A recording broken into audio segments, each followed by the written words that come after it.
So student, आज हम लोग पढ़ेंगे क्लास 5 का first chapter David and Jonathan. ये जो चैप्टर है बेसिकली ये फ्रेंडशिप पे बेस्ड है कि किस तरीके से एक फ्रेंड जो होता है वो अपने फ्रेंड को किस किस तरीके से हेल्प कर सकता है, या तो फिर वो अपने दोस्त में क्या पसंद करता है, वो एक साथ मिलकर के क्या करना चाहते हैं। दो दोस्त क्या हमेशा चाहता है, किसी के पास बहुत सारे दोस्त होते हैं, लेकिन अब बोला जाता है क्या, ऐसा बोला जाता है जैसे जैसे लोग मैच्योर होते जाते हैं वैसे वैसे उनका नंबर ऑफ़ फ्रेंड्स भी घटते जाता है। ठीक, मीन्स अगर वो ज़्यादा बड़ा हो जाता है, ज़्यादा उनके पास नॉलेज हो जाता है तो उतना ही नंबर ऑफ़ फ्रेंड्स भी कम हो जाता है। लेकिन जो बेवकूफ़ लोग होते हैं उनके पास बहुत ही ज़्यादा फ्रेंड्स भी रहता है, ऐसा कहा जाता है। लेकिन इस चैप्टर में हम लोग देखेंगे क्या, डेविड एंड जोनाथन के बारे में, जो कि दो दोस्त है, इसके रिगार्ड ये स्टोरी है। और ये बेसिकली स्टोरी जो है वो इज़राइल की है, जहाँ का राजा जो था वो साउल था। उसका नाम क्या था? साउल था। और वो बहुत ही ज़्यादा चिंतित था यार, इसलिए क्योंकि वहाँ पे बहुत सारे फिलिस्तीन्स जो कि इज़राइल के जो दुश्मन थे वो वैली ऑफ एल में आकर के अपना कैंप, यानी कि दुश्मन अपना कैंप लगाता ना, जिस तरीके से चाइना वाले ने अभी लगा करके रखा है इंडिया के अगेंस्ट में, तो उसी तरीके से वो भी किए हुए थे। और वो सब जो फिलिस्तीन्स वाले थे वो रेडी थे इज़राइल पे अटैक करने के लिए। और जो सबसे इम्पॉर्टेंट चीज़ होती थी फिलिस्तीन्स की आर्मी में कि उनके पास जाइंट होते थे। अब ये जाइंट क्या होता है? तो वैसा व्यक्ति, वैसा आदमी जो कि बहुत ही बड़ा, जिसका विशालकाय शरीर हो, कुछ 8-9 फीट तक जो बड़ा रहता है और उसके मोटे मोटे हाथ रहते हैं, मतलब रहता वो आदमी है लेकिन बहुत ज़्यादा ताकतवर रहता है। ठीक, और उसी सब में जाइंट्स में से सबसे स्ट्रॉन्गेस्ट और जो बिगेस्ट था उसका नाम क्या था? गॉलियत था। वो लगभग 9 फीट टॉल था और गॉलियत जो था वो ऊपर से लेकर के नीचे तक हमेशा कवर्ड रहता था आर्मर से। अब ये आर्मर क्या होता है? तो एक तरीके से प्रोटेक्टिव शील्ड होता है, जो कि जिसको कि हम लोग कवच बोलते हैं। वो कवच रहता है जो कि उसको बचाता है हमेशा। ठीक, और साथ ही साथ अपने साथ एक बड़ा सा स्पीयर, भाला लेकर के रहता था वो। तो वो हमेशा अपने साथ एक स्पीयर लेकर के चलता था और हर एक सुबह को हो या शाम को, हर एक मॉर्निंग या इवनिंग, वो लगभग 40 दिनों तक इज़राइल्स के पास जाता था और उनको एकदम भारी भारी शब्दों में लड़ाई के लिए धमकी देता था कि अगर हिम्मत है तो हमसे आकर के भिड़ो। तभी वो डेविड था, मतलब कि वहाँ पे एक और आदमी था, मतलब आर्मी में ही कहो एक तरीके से, कि डेविड था जो कि क्या था, गॉलियत से टक्कर लेने के लिए गया। उसके पास लड़ने के लिए ज़्यादा तो कुछ नहीं, बस कुछ 5 स्टोन और एक स्लिंग था। स्लिंग को हम लोग मेनली गुलेल कहते हैं। तो उससे उसने क्या किया, बोला कि ठीक है मैं एक्सेप्ट करता हूँ तुमसे लड़ने के लिए, और उसने उससे लड़ना शुरू किया। तो उसने क्या किया, एक स्टोन को अपने निकाला बैग से और स्लिंग में फिट किया और जोर से उसने उसको फेंक दिया, मतलब छोड़ दिया, जो कि सीधे जाकर के गॉलियत के फॉरहेड में लगा। और अचानक से आए उस तेज से जो स्टोन से जो उसको चोट लगा, जिसके कारण से वो क्या हुआ,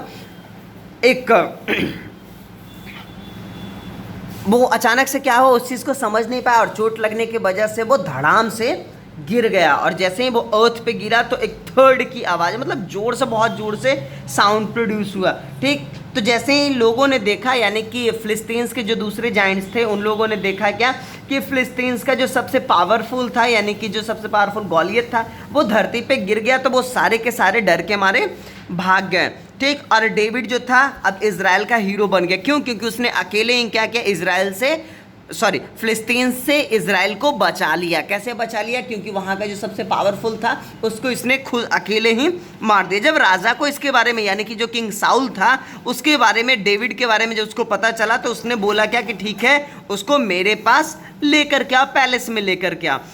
ठीक, मिलने के लिए उसने अपने बेटे को बोला क्या कि जा करके उसको लेकर के। लेकिन जब उसका बेटा उससे मिलने के लिए गया तो उसको वो बहुत ज़्यादा पसंद करने लगा। कहने का मतलब कि उन दोनों ने दोस्ती कर ली। दोस्ती भी इस तरीके से कि जोनाथन के पास जितना भी चीज़ था ऑलमोस्ट, उसका robe, tunic, sword, bow and belt, जो भी चीज़ उसके पास था, ठीक, वो सारा का सारा उसने क्या किया, जोनाथन को दे दिया, गिफ्ट में दे दिया। ठीक, और ये भी याद रखने के लिए कि भाई तुमने कुछ अच्छा किया तो जिसके कारण तुम ये रखो, इस पे हक तुम्हारा बनता है।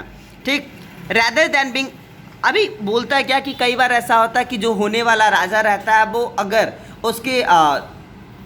उसके पास उसका कोई अगेंस्ट में, या तो फिर सीधी बात है उसका कोई कैंडिडेट और दूसरा कैंडिडेट खड़ा हो जाए अपोजिशन से या तो फिर उसी के पार्टी से, तो लोग क्या करने लगते हैं, जलने लगते हैं। जैसे कि अगर मानो एक दोस्त है उसको ज़्यादा अब वैल्यू मिलने लगेगा, तो पहले वाला जो दोस्त था वो थोड़ा उससे चिढ़ता है। लेकिन ये ना ही तो जेलस हुआ, ना ही तो उससे दुश्मनी की भावना थी, कुछ भी नहीं थी, क्योंकि जोनाथन जो था वो कौन था, तो वो साउल का बेटा था और वही आगे चल कर के राजा बनने वाला था। लेकिन अभी क्या था, डेविड को ज़्यादा मान सम्मान मिल रहा था, तो फिर भी इससे उसको किसी भी तरीके की कोई ईर्ष्या या जलन नहीं थी।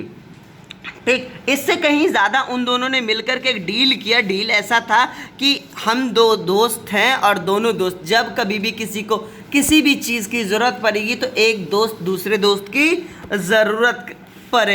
ज़रूरत को फुलफ़िल करेगा। उसके बाद ये दोनों वापस आ रहे थे। जब ये वापस आ रहे थे तो एक्चुअली डेविड ने क्या किया था, फिलिस्तीन्स को मारा था, तो इस खुशी में इजराइल जीत गया था। तो वहाँ की औरतें जो भी थी वो क्या कर रही थी, रिसीव कर रही थी किंग साउल को। ठीक, और वो लोग बहुत ही ज़्यादा खुश होकर के टिम्बल और लैर से वो सब म्यूज़िक बजा रहे थे और डांस कर रहे थे, और डांस करते करते वो लोग गाना भी गा रहे थे। और गाना में कुछ इस तरीके का टोन था जिसके कारण से क्या हुआ, जो वहाँ का जो किंग साउल था वो जेलस हो गया। किससे, तो डेविड से।